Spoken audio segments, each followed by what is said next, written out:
صاحب حد تو ہے، لیکن اس سے بھی بڑی ایک بات ہے میں آپ کو بتاؤں، جو آپ ہنڈی کا ذکر کر رہے تھے نا، تو صرف انڈیا میں ہی ہنڈی بہت زیادہ نہیں ہوتی، بلکہ آپ کو حیرت ہوگی کہ دبئی میں اور یو کے میں بھی جو ہنڈی کا پورا ایک نیٹ ورک ہے اس کو انڈین کنٹرول کرتے ہیں۔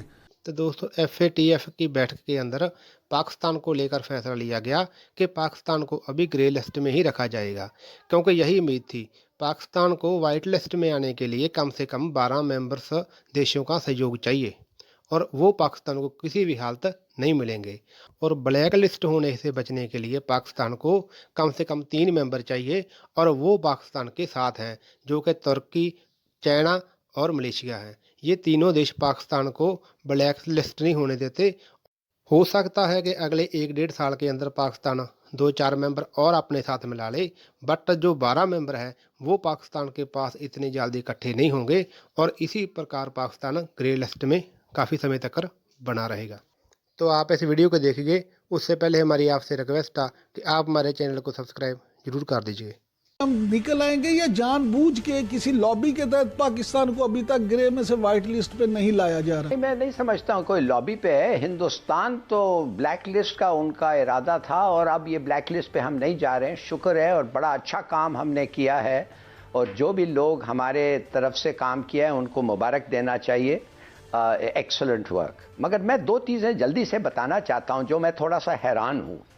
جب ہم لوگوں کو پتا ہے کہ یہ ڈرائیونگ فورس اس پورے ایکشن کا ہندوستان ہے، جب ہمیں پتا ہے کہ ہندوستان ہر قسم کی انفارمیشن دیتا ہے ان لوگوں کو، اور وہ غلط انفارمیشن بھی دیتا ہے ہمیں پکڑنے کے لیے، جب ہمیں پتا ہے کہ بگ منی جو ہے ہندوستان کو رول کرتا ہے، یہ آپ نے کسانوں کا پروٹیسٹ دیکھا ہے، اٹ مینز بگ منی جو کوپریشنز ہیں، یہ جو امیر لوگ ہیں، ان کے بلینئرز جو ہیں، یہ امبانی، ان طریقے کے لوگ، دے رول، وہ بی جے پی کو فنڈ کرتے ہیں، ان کے پارٹی کے کیمپینز کو فنڈ کرتے ہیں، مودی کو فنڈ کرتے ہیں۔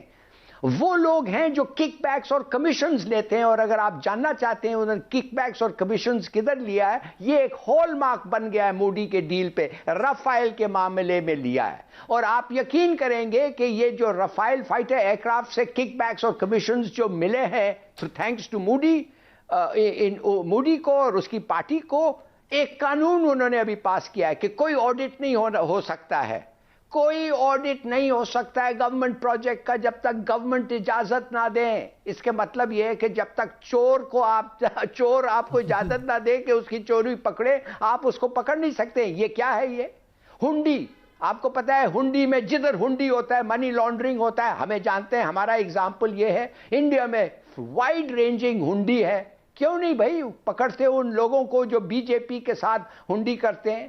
کیوں نہیں آپ گولڈ مارکیٹ، سب سے بڑا گولڈ کا مارکیٹ دنیا میں ہندوستان ہے، گولڈ ٹریڈنگ ادھر ہے، open door for money laundering. اس حد تک تو انہوں نے ہمیں کہہ دیا ہے کہ بینک کے تھرو منی پرچیسز اور گولڈ پرچیسز ہوں گے، کیوں نہیں ہندوستان میں ایسا ہو سکتا ہے؟ کیوں نہیں ہم یہ ریز کرتے ہیں جب ہم میٹنگز میں جاتے ہیں؟ ہلالی صاحب، یہ تو حد ہے جی۔ ہلالی صاحب حد تو ہے، لیکن اس سے بھی بڑی ایک بات ہے میں آپ کو بتاؤں، جو آپ ہنڈی کا ذکر کر رہے تھے نا، تو صرف انڈیا میں ہی ہنڈی بہت زیادہ نہیں ہوتی، بلکہ آپ کو حیرت ہوگی کہ دبئی میں اور یو کے میں بھی جو ہنڈی کا پورا ایک نیٹ ورک ہے اس کو انڈین کنٹرول کرتے ہیں۔ اس سارے نیٹ ورک کو انڈین نہیں کرتے۔ اب تو یورپین جو کمپنیز ہیں، یورپین کمپنیز کے حوالے سے آپ نے دیکھا یورپی یونین نے اس پہ باتیں کر دی۔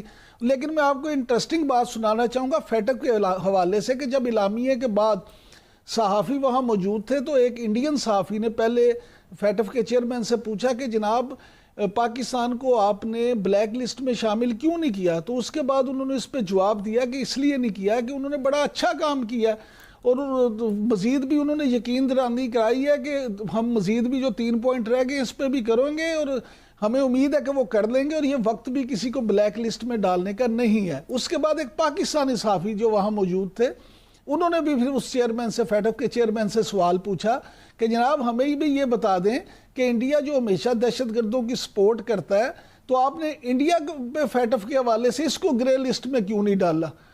تو انہوں نے کہا جی جب ہم مناسب سمجھیں گے تو اس وقت انڈیا کو بھی گرے لسٹ میں ڈال دیں گے۔ تو ہلالی صاحب آپ یہ بھی امید رکھیں، سن لیں، ہاں جی، یہ بھی امید رکھیں کہ جب پاکستان نکلے گا، پاکستان گرے سے انشاءاللہ وائٹ میں آ جائے گا، تو آپ جلد دیکھیں گے کہ انڈیا جو ہے وہ گرے میں چلا جائے گا.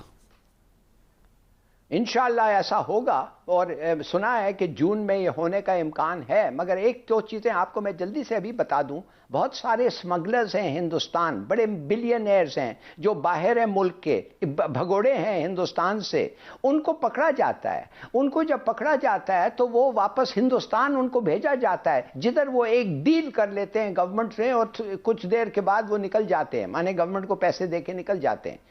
بڑے چور ہیں ادھر بھائی، ڈاکو نمبر 1 ہے بامبے میں. جو ہنڈی اور سمگلنگ ہو رہا ہے وہ تو مشہور ہے، اور ان کے جو چور ہیں ان کے لنکس ہیں بی جے پی کے ساتھ.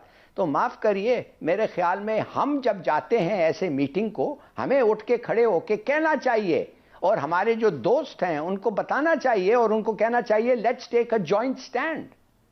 ابھی ہم بات کر رہے ہیں اس کے بارے میں آپ اور میں، یہ تو غلط بات ہے. یہ 2 سال پہلے ایسی باتیں کو نکلنا چاہیے. ٹھیک ہے لالی صاحب. ناظرین، پاکستان